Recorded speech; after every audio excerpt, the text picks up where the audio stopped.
Okay, so let's get started about how charters work. So I'm gonna go through the information that we have here, but then again, stop me at any time. Everybody can unmute themselves, ask questions. Yomika is gonna be putting some links and information on the chat. And again, if there's anything that we haven't covered that you wanted to know, please ask questions. I haven't asked the other people on the team to introduce themselves, but I think you guys all know Ashara, Yomika, and I think we have Anna as well. They don't need any introduction. Oh, and Janique as well, the new person in our team in Buffalo. Yes, okay. So here's the agenda for tonight. We're going to talk a little bit about the authorizers, how you start a charter school, what is the process, and then what are the governance models for charter schools in New York State and specifically. About enrollment, how big are we, charter cap, as you all know, there's a charter cap in New York City, not across the state. And then talk a little bit about district and charter relationships, because there are some services that districts still use, that charters use from districts. And then talk a little bit about the state law. So a lot of people say, you know, charters, do they follow the law? And so we're gonna dig into that and talk about federal and state laws, about how, okay. Here, authorizers. So how do you get started? How do you actually create a charter school? Does anybody know, has anybody here been part of a group who has started a charter school, has gone through that process? Do we have any founders here? I know Anna should be raising her hand. I'm raising my hand, and I will say, I once said to someone, I have 3 children and I love them. They're eating dinner right now. I had to come into another room, and I would sooner have a 4th child than start another charter school. I've started 12 charter schools, and if you can see my gray hair from here, I attribute them all to that activity. Yeah. But the most deeply satisfying work of my life. Yes, for sure. Yes. I think I have also helped not just charters, but also some district schools. I think it's 12 now. I think I would open more charters than have another kid, but I always joke that I was on maternity leave with Max, not working, my second child, and Carrie Finnegan, the head of school at Brooklyn Rise, came to me and said, would you like to be our board chair, founding board chair? And I joke with my husband, oh, this is going to be the perfect like volunteer work, you know, 2 hours per week. And it's going to be perfect. Like I'm not doing anything. And as I said, like she took every hour that I had to give because it's definitely a lot of work. But anyways, it is a lot of work, but it's very rewarding work. So anybody can apply. There are many people who can apply for a charter school. So you can be an individual, a group of people, teachers, school leaders, community members, and parents. Parents can definitely start a charter school as well. And there are some examples. I don't know if in New York, but there are definitely examples across the country of parents who have started a charter school. Either they themselves like started and led the group, or they recruited an educator to then do that work. I know in particular in San Jose, California, I watched that a group of charter parents who were in elementary school did not like the middle school options and they went and visited many middle schools and recruited the exact principal that they wanted and brought him to create a middle school in their community. So there's definitely like parents have also the power to start charter schools. And in New York State, we have 2 entities that can now authorize. Yomika, can you admit people who are entering the waiting room, please? Okay, great. There are 2 entities that can authorize charter schools right now. SUNY, so the Institute for Charter Schools at SUNY, and the Education Department at the state. So David Frank's office through the Board of Regents that was in our meeting yesterday. Also previously, the Buffalo Public Schools and GOE, New York City GOE, have authorized public charter schools before, and there are 2 charters that are now authorized by Buffalo, and GOE has a lot more, but currently they are not authorizing new charters, only SUNY and the New York State Education Department. So let's talk about the main authorizers. So most likely the schools that your children go to are authorized by SUNY or by SED. And I'm very curious, do you all know who is the authorizer for your charter school? Does anybody know? No? Tamika, you seem like you want to talk, that you think you know. I believe that we are SUNY. SUNY, okay, okay. So yeah, SUNY authorizes a lot of they are, first of all, they are the biggest one. They have most charters are authorized by SUNY, and they authorize, the success schools. So I believe all the uncommons are also from SUNY. Achievement First. Brooklyn Rise, the school that I am on the board of, is through the SED. So there is a mix, and the biggest difference is I'm seeing a message from John here asking the link, but Shara already took care of him. So the biggest difference is that, so SED is through the Board of Regents, which is the regions, they do a lot of actually education policy for New York State, but they also authorize charter schools. And they are elected by the state legislature. And so there are 13 of them that are by regions in the state, and then 4 that serve the entire state. So they represent the entire state of New York. And then SUNY, they are approved by the SUNY Board of Trustees, who are appointed by the governor. So you need the consent of the New York State Senate, but they are appointed by the governor. So there's a little bit of a difference of how they are approved, and that has some implications about how they go about their work. And the other big difference is that, so the schools that are approved by the state education department, they all follow a performance framework that David presented to us yesterday a little bit. He talked a little bit about that.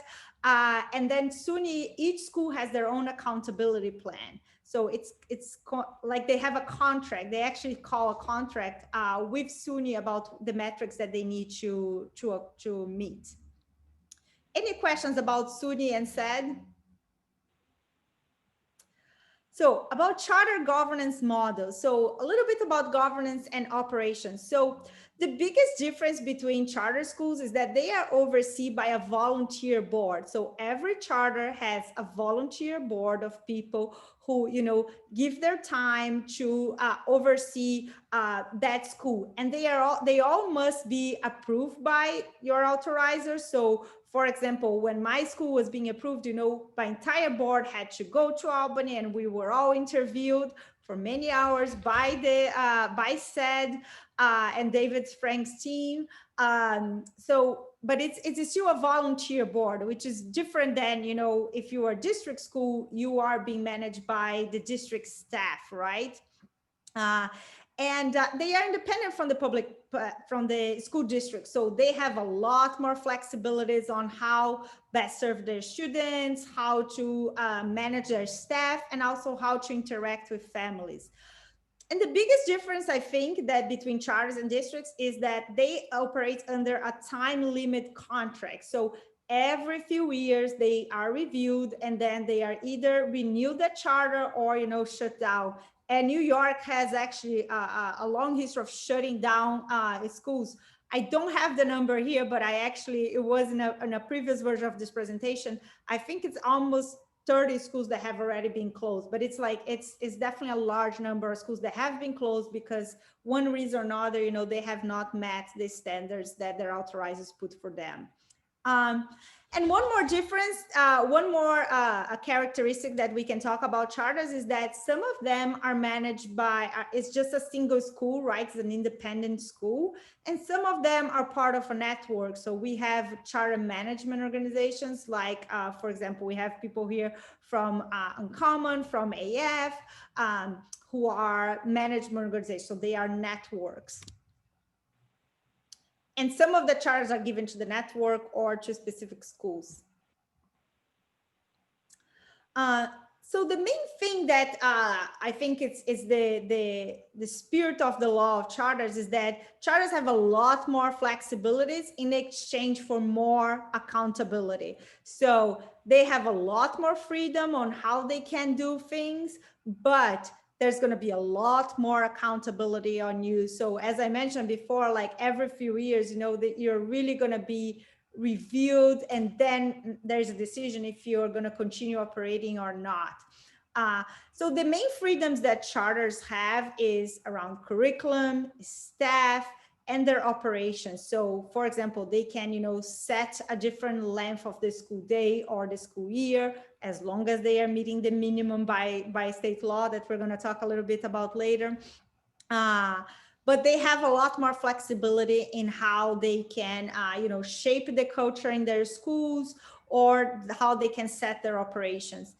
And as I mentioned, like in exchange for these freedoms, they, of course, they need to consistently demonstrate that they are operating even in even higher standards than the district, to make sure that they don't get shut down. And currently in New York State, you cannot have a charter school for profit. So in some other states that is allowed. In New York State, no charter school can be for profit. So let's talk a little bit about how big is the charter sector in New York, and also about the cap. So currently, New York, a little bit more than 5% of students across the state go to a charter school. There are 326 charter schools across the state, and a couple more is scheduled to open over the next few years. So there are, I believe, around 20 charters that have been authorized issue, but still have not opened. But now we have, it's a large number of schools. And some of them are still growing grade by grade. So they open, you know, with lower grades, and they are like growing every year. So we expect this number to definitely increase over the next few years. I'm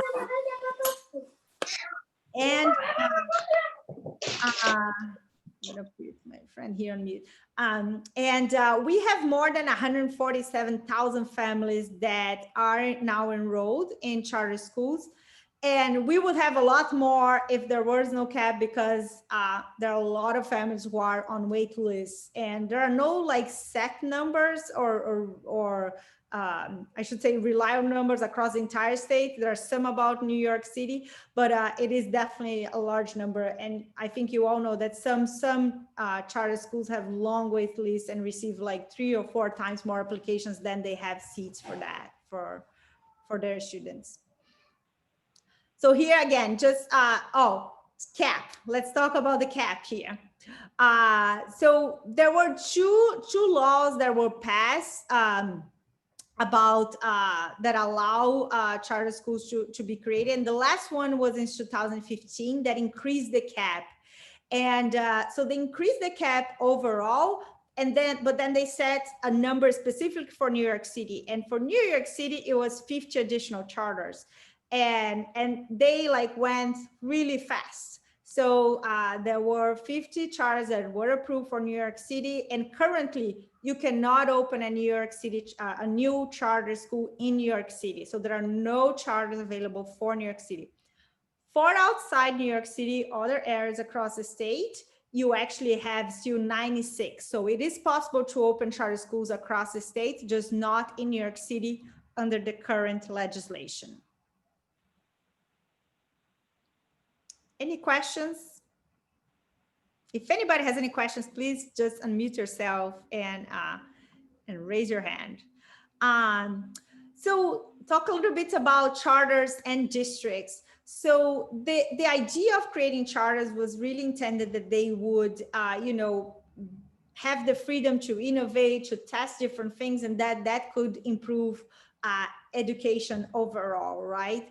And really like to share best practice. And I think the real intent, the full collaboration was never realized, because there has been a lot of tension, as I'm sure you all know, between districts and charters.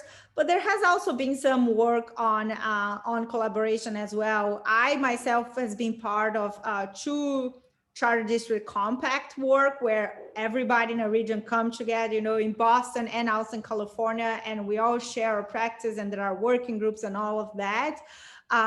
I know in New York, for example, at DOE, they had an office, an entire office that was dedicated to that. That unfortunately with the budget cuts, they had to close that office, but they had done a lot of work and really promote more collaboration. And there are definitely as well some collaboration that is happening, you know, with co-located schools or schools that are just working together. But I think all of us, and I was actually sharing with my colleagues that just today I talked to a DOE principal who is in a co-located school, and she was saying how, you know, she also thinks that the collaboration is not as much as it should be. So I think there's definitely desire on both sides to have more collaboration. Besides collaboration, there are some services that charters rely on the district for, and there are some laws that are specific for New York. You know, this varies by state, but in New York, for example, districts in transportation, districts are required to provide charters with the same transportation that is provided to private schools, which, as Anna pointed to me, in some cases is none, because they don't provide any transportation to private schools. But definitely some districts, you know, as some of you know, I'm sure, the district is providing transportation for charter school. In special education, and Ashar and I have done some digging on that recently. The district is still the main responsible for special education in New York. So they actually, the technical term is that they act as the chairs of special educations to develop the IP together with the parents, of course. But then if that students in a charter school, the charter school are responsible for implementing the IP, which is the individual education plan for that student. That, as I mentioned, vary by state. So there are in some other states that the charters actually have the full responsibility for developing and acting as the chair of special education and you know, developing that IP. And you know, I think that what I heard from some experts that usually goes a lot faster when the charters are really in charge of developing their IP. And then they are also responsible for implementing. But here in New York, charters still don't have, legally, they are not allowed that responsibility. And then in terms of food, you know, charters have many options. They can partner with the district and receive, or they can become their own food authority and, you know, either contract or even cook their own food inside their buildings. But I think in New York City, at least, I know a lot of charters still use the GOE for to provide food for their schools. Okay, and then federal and state laws. So charters have a lot of flexibility. There are a lot of things that they can do different from the district, but they still have to comply with all the federal and state laws that that manage education. So that are related to education. So I put here a few examples because I think it's very important to remind people that not just because you're a charter school that, you know, you can do whatever you want or whatever your board allows you, you still have to comply with a number of state and federal laws. And some examples here are, you know, the IDA, which is the Disabilities Education Act, Title IX, that it relates to sex discrimination. You need to follow FERPA, which is related to Privacy Act and how you deal with data. And you need to comply with the state law for a minimum of 180 days and 990 hours of instruction per school year. So you can definitely go above that, and many charters do offer more than 180 days, but at a minimum, you need to offer that.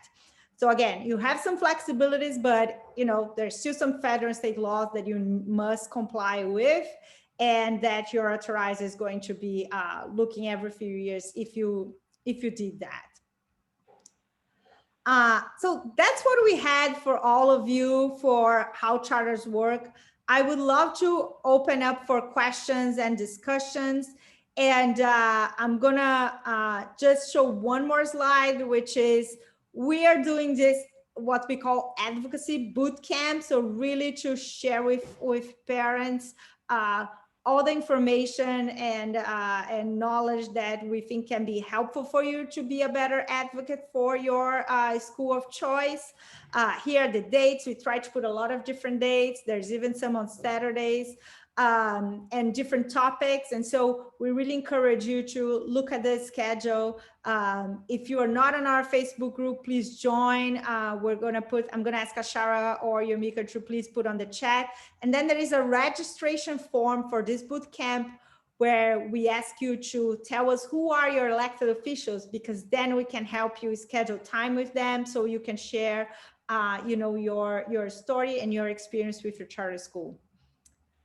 And I think that's what I have. So I'm going to stop sharing my screen and we can now have a conversation. So I'll be happy to answer any questions and if people have any comments. And you can all unmute yourselves, as I mentioned. Hi, Danielle. It's Sabrina. I have a question. Hi. So as we prepare for the conversations with our elected officials, I know each region is going to set their own points of what they will want to advocate for, right? Just given, New York City has their stuff, Buffalo, Troy. So is there kind of like talking points or like advocacy conversations that we're also going to be talking, that we're also going to be talking about, just so again, like, I know my biggest thing is like collaboration, as you know. So just thinking about like, and this is for all charter schools, but again, each story is different. Each person has their own kind of wants and needs for the advocacy of their charter group. But is there something like, New York City, are we going to be talking about with our elected officials? Is, Buffalo going to be talking? I don't know. I was thinking about like certain speaking points or conversations to bring up. Like, have we thought about like collaborating conversational points that we want to bring up? I don't know, just a thought. That's a good question. Sorry, we're just having a little bit of a bad time. It's mommy life. Don't even apologize. I joke that Dennis, my son's going to become an education expert because he has been to all the trainings of boot camp now. He's good. Our next going to be an expert very soon. Bye, Dennis. Hi, Anna. I didn't say hi to you. Hi. Thank you for stopping by. So yes, I think that, two things I would answer your question. One is, with the council, we're really trying to like focus on statewide issues and things that like affect all charters, because I think until now, there has been a lot of advocacy, either regional advocacy or by specific school, right? And so some schools, they really have an issue that like it's very important for them, or some regions, as you mentioned, like New York, there's a lot of people who love to see that charter cap, off, so they could open more schools. I really think there hasn't been enough of like charters speaking as one voice across the state, particular parents, charter parents, as one voice. And so when we started this work, Ashar and I really said, what are the issues that can like really unify all charter parents across the state? Because when a law is passed, it doesn't, as I said, like besides the cap, there is no law that is applicable just for New York or just for, Rochester or just for Syracuse. And there's no law that talks, independent schools are going to be treated this way and big CMOs are going to be treated that way, right?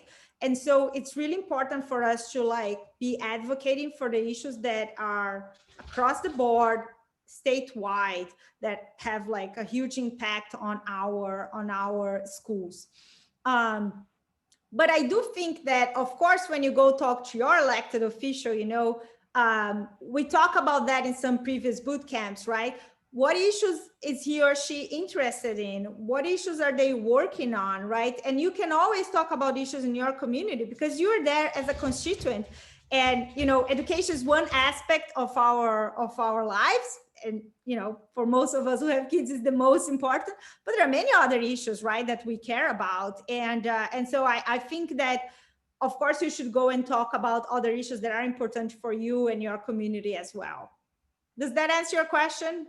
It does. I mean, to your point and the other points that you just brought up in terms of certain laws or certain things that kind of universally hit all charter schools, I think there should be that conversation happening in everyone's ear in New York State, right? Like, so everyone, like the person who lives down a block from me, you know, across like 5-10 minutes from me has a different person, right? And so are they hearing the same things the same way? And if not, they should be, because these are charter schools in certain areas. So my Success Academy in the Bronx and my Success Academy in Brooklyn should definitely be hearing the same things, even if not, you know, obviously in the same way. And like I said, through everyone's own I guess speaking points, but I think like in everyone's ear, from all the way up in Buffalo, Syracuse, all the way down here to New York City, should definitely have like the same chant, right? Something should be constant in their ear.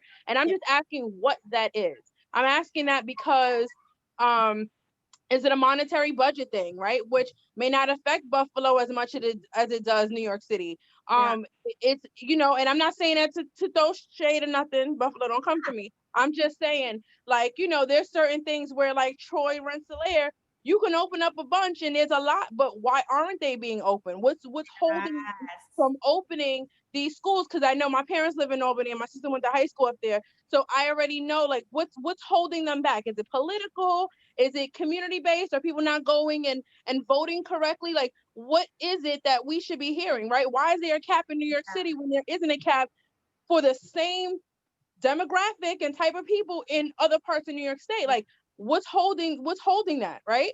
So I'm just thinking, so my question is, you know, as we collaborate, and I say this every time I talk, I'm more so in the collaboration front for everybody. There are voices that are in between this that aren't being heard, but just thinking about, for those voices, for those people, what are things and chants that we should be saying so that everybody's hearing the same thing? Like when we talk about charter schools, I can say success all my life, right? I could talk about that whole, you know, talk about my experience, but then that doesn't down anybody from Uncommon. That doesn't down anybody from Troy, or, you know, their voices are still the same in terms of the need that they have as we're working toward a common goal. And I just want to know, if we haven't spoken about that, that's fine, but we needed to establish that, especially before January and these budgets are passed.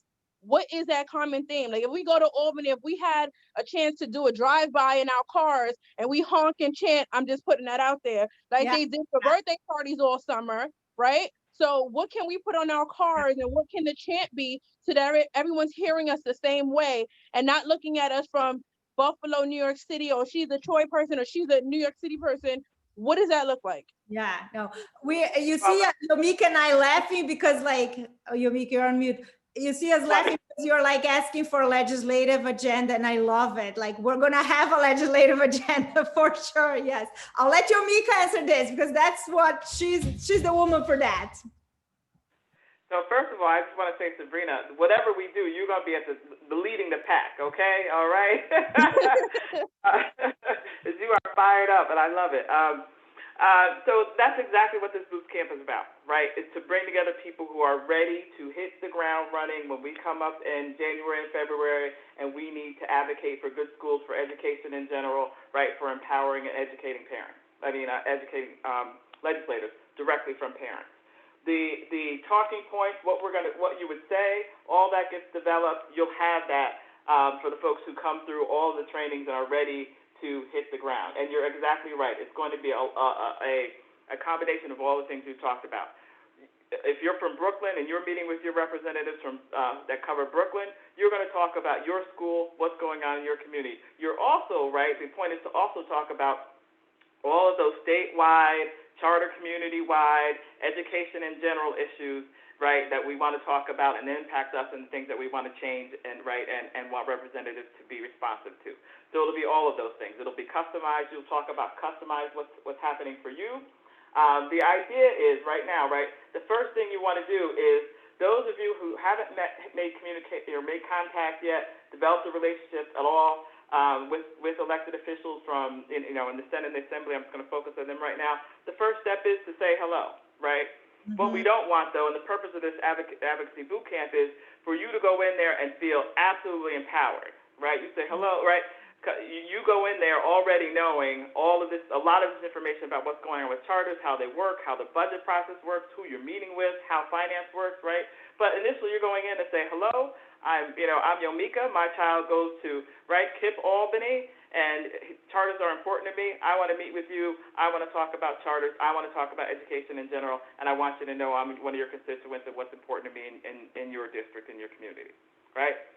In January, what will happen, mid-January, the budget will come out. When that budget comes out, right, it would be great. And what this advocacy boot camp does is, like I said, empower parents to say, you're the group that will be ready so that when we put out and you say to us, what's in the budget, right? What's in the budget, Yomik? Here's what it is. Here's how it impacts charters. Here's how it impacts education, right? Here's what it is. And those are the talking points. That's the information that you have to be able to now return to, right? In this case, return to, and we all know it's bad for them to show up just busting down the door asking for something and we haven't developed a relationship. So we try to do that. You develop the relationship first to the extent that time allows. If not, we just come in, hi, how are you? And I want to talk about the budget, and here's what's in it. What I want to be certain about and clear about is that while there will be information out there, talking points out there, things that we may encourage you to do, you are all adults. You are all your child's, as Natasha would say, right? Your child's forever teacher. You are all empowered to say what you want about in these meetings, to advocate for yourself and for your children in these meetings, first of all, right? We will give you talking points. We hope you take them. We hope you run with them. We will give them to you in earnest to do the right thing by your children and by your charters, but feel empowered to talk about, and while I'm here, right, the rent's too high. While I'm here, right, the street light down the corner has been out for 6 months, right? That kind of thing, okay? But you will have that. That is what we do. That is what I have done on one side of the process or the other for the last 20 years. So heard you loud and clear. There are other people on here who are quiet, who I hope they're nodding behind their pictures on the screen. But I'll just sum it up to say that we got to. We definitely got you. And that's the kind of energy that I just heard that I would love to have you bring to these meetings and keep it going, because this process is not like the whole thing. It's not a sprint. It's a marathon. Budget comes out in January. There are hearings. I may ask and say, does anybody want to testify?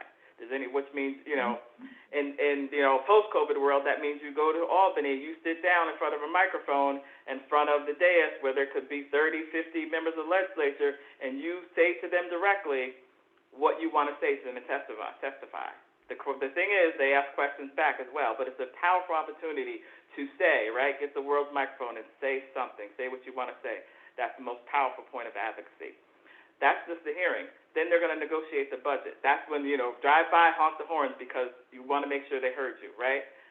Yeah. And beginning of April, that budget should be passed. Session's not over. There's still going to be bills out there that have nothing to do with dollars, policy things.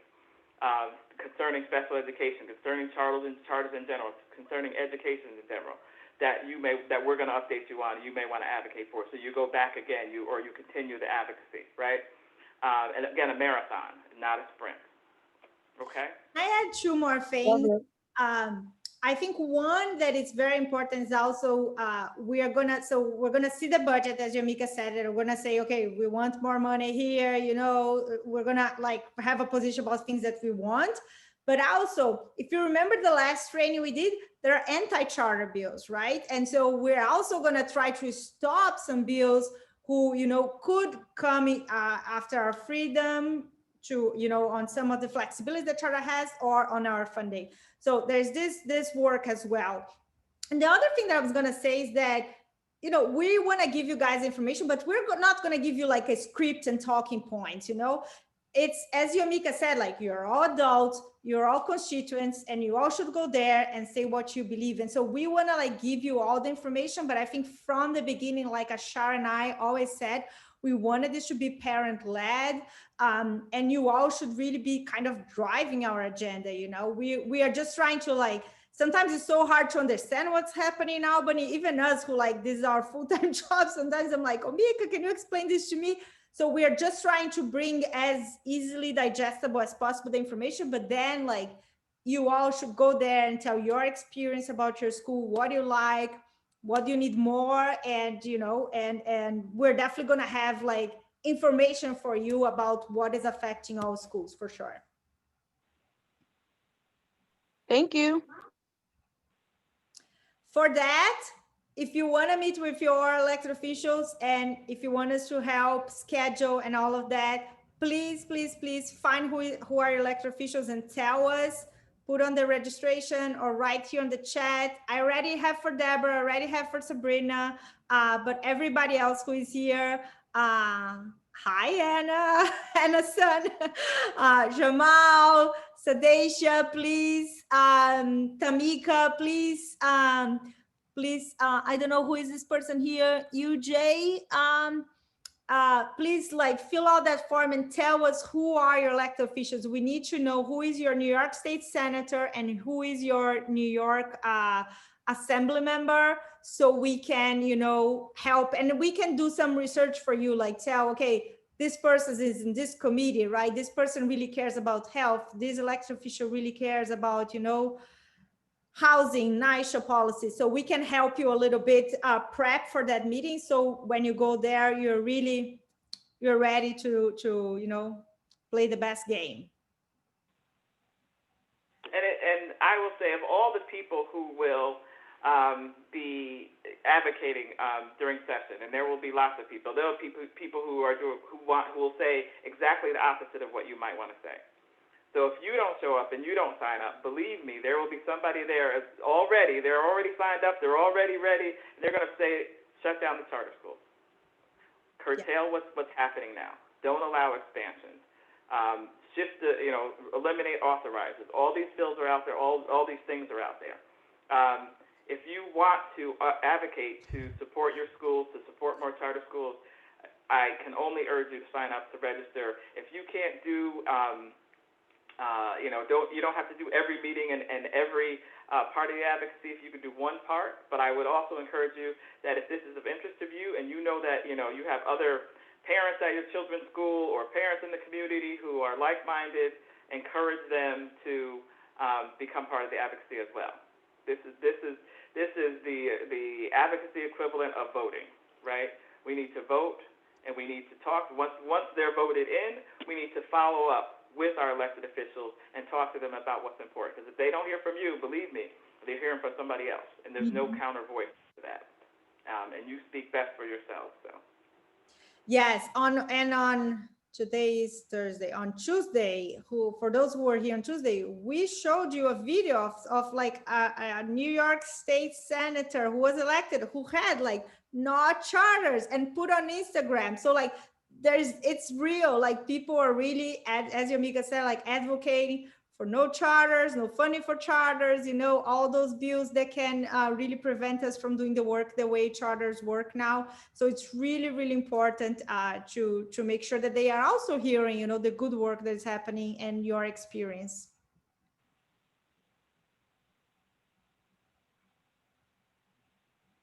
Yeah. It's time. It's for folks who haven't seen it. I don't know if Danielle, if we can replay that video for folks who haven't seen it, if there's time. Yes, there's definitely time. I can get that. Let me give you 1 second for me to, but there are a lot of people here on the call who I still don't know who are the representatives. And Tamika, thank you for sending me your assemblyman. Am I pronouncing your name correctly, Tamika? Yes, ma'am, that's right. I'm doing my last message Senator. right now. Okay, thank you. Jamal, I don't have the information for you. Sadesha, are you 100% sure that Deborah and you, because sometimes like 1 block away, you have a different representative. So please put your address there and check if you have the same representatives. Okay. And I'm gonna get the lovely video from the New York senator, who, by the way, as I mentioned, has 40 charters in his district. He's in Brooklyn, right? That's what. In Brooklyn, yes, a lot of charters there. And oh, here we go. So we just need to buy flags and put them outside their house. No, I'm just like. I don't know. We're going to have to do something about it. Okay. I'm going to share my screen. Okay. Oh, so Tamika, you have a new senator who you're going to see right now how he feels about charters. Get ready.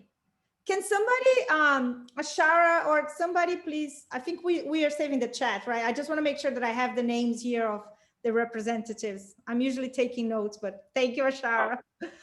Okay, I'm going to share my screen now. And here is the senator from Brooklyn.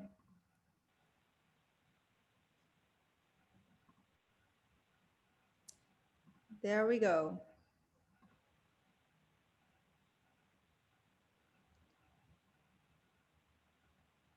And put the video.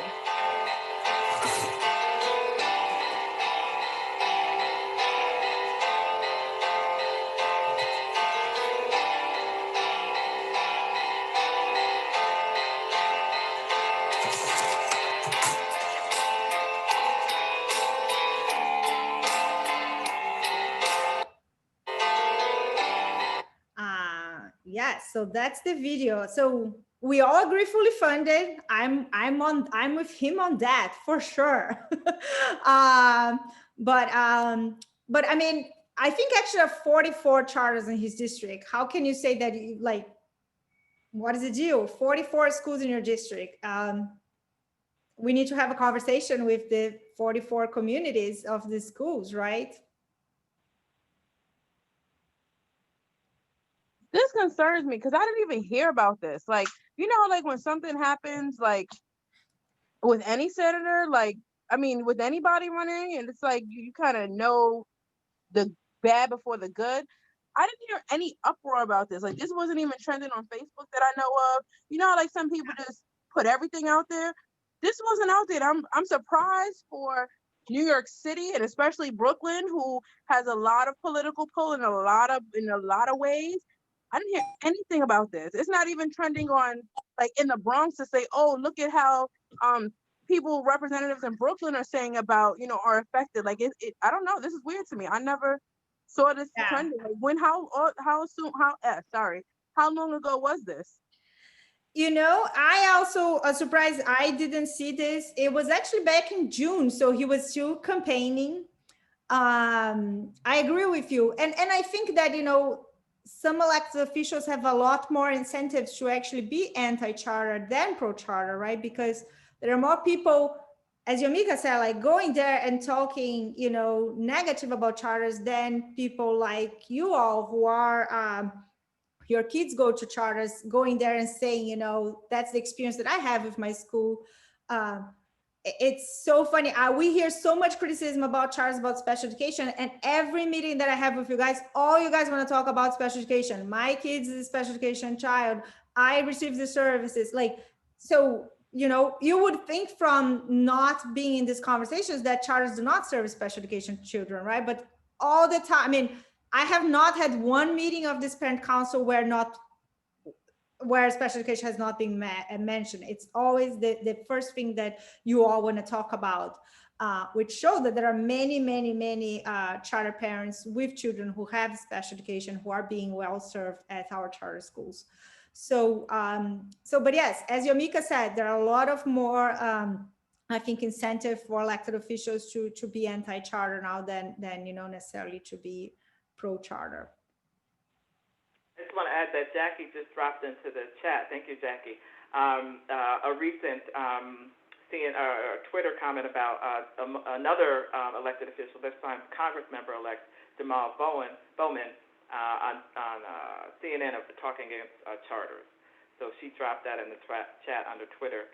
I'm going to just drop the Jabari Brisport link to that Instagram if anybody wants to see that again later. Yes. It's real. They're out there. We should educate folks on, you know, the importance of charters, and it's very important again that the people who are elected hear from the people who elect them. Yes. Yes. And Jamal, I think you go to Success, right? Your child goes to Success. Yes, I'm a Success Academy parent. Queens, right? Yes, Queens, Far Rockaway. Yes, I remember. Yeah. And I'm gonna ask the other, UJ, tell us which school, or put in the chat which school. I'm guessing you're in Brooklyn because you have Zelnor as your senator, but can you tell us which school your child goes to? Or put in the chat if you don't want to speak.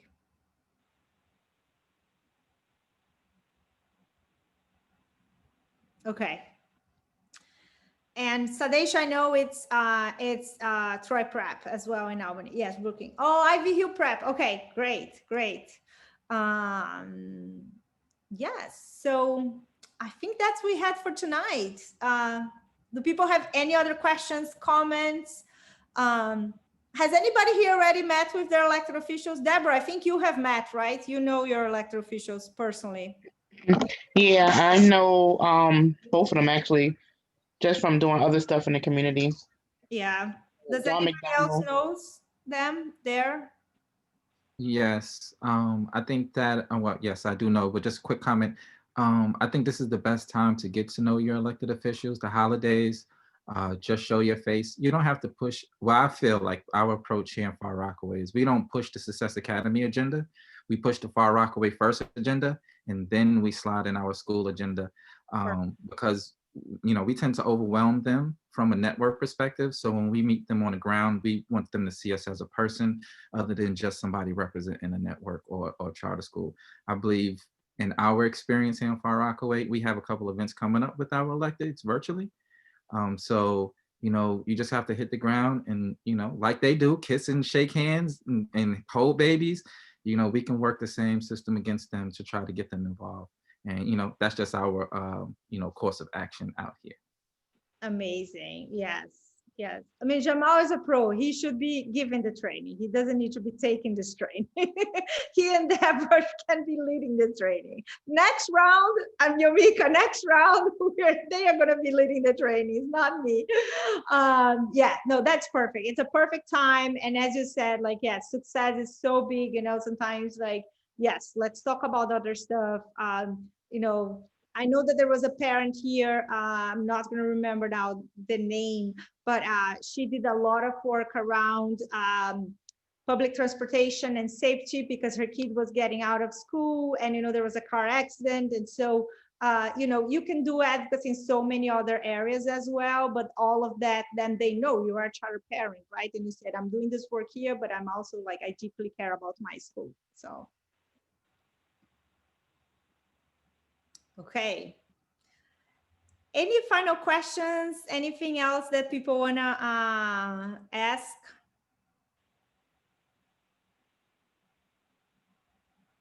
Nope.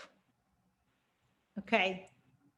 So I think I have now the information of everybody in terms of your elected officials. I know which schools you guys go to. And I'm going to just write for Tamika, CPCS. And so my request, call to action now is please bring another parent from your school community who for these trainings, because numbers speak a lot, and so we need numbers. I always say that my dream is that we're going to have 1,000 people, because it's going to be 2 or 3 parents from each charter school across the state. So there are 326, so we can get there. So we need 3 people. So if each of you bring 2 more from your school community and we reach all charter schools across the state, we can get there, and then nothing can stop us. So yes, that's what we have for tonight. Thank you so much for attending, and we'll be here again. Remind me, Ashara, do you know when is the next time? Next week? Saturday, actually. Saturday. For any of the beginners, any sisters, cousins, brothers, coworkers that you think would be up for learning just the beginnings of advocacy. We have a advocacy one-on-one session.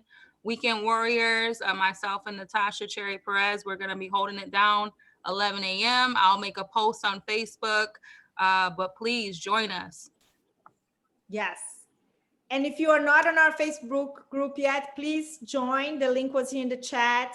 And if you're not receiving your emails too, you can send an email to me or just tag me on Facebook and we'll make sure that you are on our email list.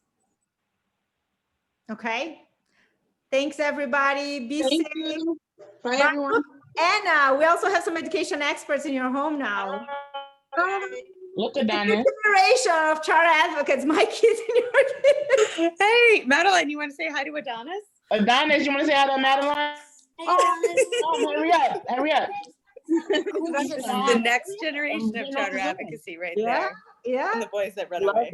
Bye, everyone. Bye, guys. She got off already. Come on, hurry up. Hurry up. I know. I know Deborah. They're super like your kids. My kids are all they're so good. They're so good. Got off. You took too long.